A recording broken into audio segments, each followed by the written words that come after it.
नमस्कार, आप देख रहे हैं प्राइम टीवी। मैं हूं आपके साथ आरती तिवारी। वक्त हो चुका है शहर शहर खबर खबर का। आज शुरुआत करते हैं एसआईआर को लेकर देश भर में छिड़ी सियासी जंग से, जहां पश्चिम बंगाल में ममता बनर्जी की आपत्तियां और बीजेपी का पलटवार, और अब दिल्ली में कांग्रेस की मेगा रैली। एसआईआर का मुद्दा सिर्फ वोटर लिस्ट तक सीमित नहीं रहा, बल्कि एक बड़ा राजनीतिक विस्फोट बनता जा रहा है। एक तरफ पश्चिम बंगाल में ममता बनर्जी का आरोप और बीजेपी का प्रत्यारोप तो लगातार जारी है, दूसरी ओर कांग्रेस ने हल्ला बोल के लिए दिल्ली प्लान का ऐलान कर दिया है। आपको बताते चले, कांग्रेस 14 दिसंबर को रामलीला मैदान में मेगा रैली करने जा रही है। एसआईआर के मुद्दे पर विपक्ष लामबंद नजर आ रहा है और अब इसकी आंच दिल्ली तक सुनाई देती हुई नजर आ रही है। दूसरी ओर पश्चिम बंगाल की मुख्यमंत्री ममता बनर्जी भी लगातार इस मुद्दे पर मुखर अंदाज अपनाती हुई नजर आई।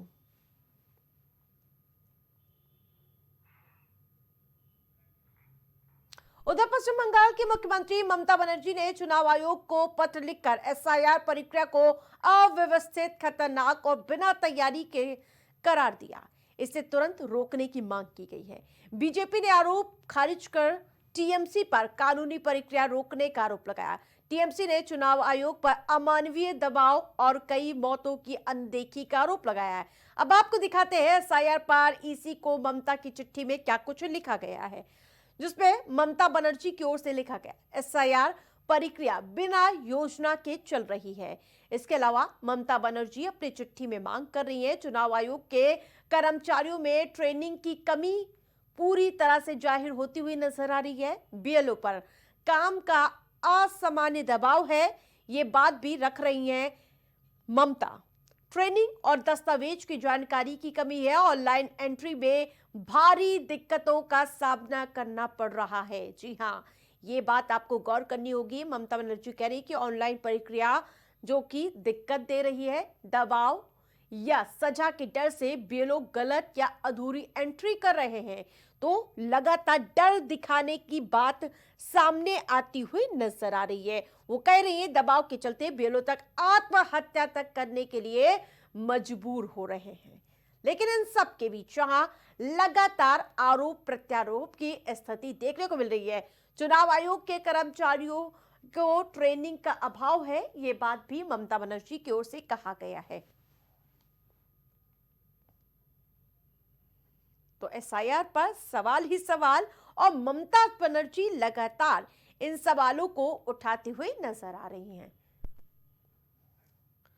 वहीं बीजेपी ने पलटवार करते हुए चुनाव आयोग को चिट्ठी लिखी है। शुभेंदु अधिकारी ने चिट्ठी लिखते हुए लिखा, अब आपको दिखाते हैं कि बीजेपी किस प्रकार से पलटवार करती हुई नजर आ रही है, जिसके मद्देनजर शुभेंदु अधिकारी लगातार मोर्चा संभाले बैठे मुख्यमंत्री ईसी के संवैधानिक अधिकार को कमजोर कर रही हैं।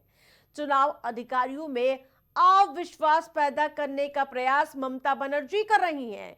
चुनाव अधिकारियों के खिलाफ अभियान चला रही हैं ममता बनर्जी। एसआईआर पर ममता बनर्जी की आपत्ति चुनावी फायदे के लिए है, तो आप समझ सकते हैं, एक तरफ जहां लगातार हेर फेर की स्थिति दिखाने को प्रयास ममता बनर्जी कर रही है कि ऑनलाइन अगर चीजें होंगी तो एग्जैक्ट नहीं हो पाएंगी, क्योंकि सुविधाएं उतनी नहीं है, समय इतना नहीं है, और बीएलओ डर की स्थिति में है, इसलिए आत्महत्या कर रहे हैं। और इन्हीं सब आरोपों का पलटवार बीजेपी कर रही है कि लगातार भ्रामक प्रचार करती हुई नजर आ रही हैं ममता बनर्जी।